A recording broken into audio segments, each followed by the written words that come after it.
وایي که یو سړی له چا بیرېدی بس په دا پوه سه ستا خدای هغه دی بله خواته بیا مه ځه که یو سړي د چا په باره کې دا فکر و چې دا ما عزتمن کوي دا هغه ستا خدای دی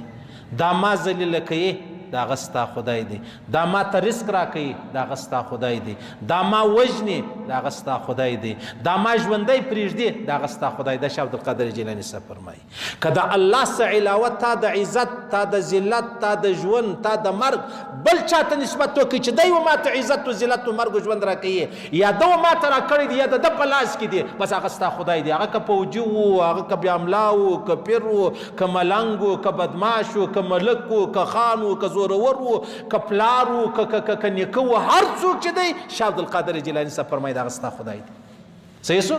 زموږ خدای چې دی هغه یو الله پاک دی. الله دې موږ پر دغه وپالي او پر دغه دې الله پاک موږ ته مرګونه راکړي پر دغه دې الله پاک موږ ته مرګونه راکړي. یو ګناهګاره په ګناهګارۍ کې مې شک نشته خو د الله پاک سره به داسې نه کوو. صحیح شو چې دا مې نه وکړلو نور الله فرمایي چې بیا زما خوښه ده نورې ګناه بیا زه در معافوم که تا څه هم توبه نه ویستلې زما خوښه ده زما مخ ته څوک درېدلی نشي.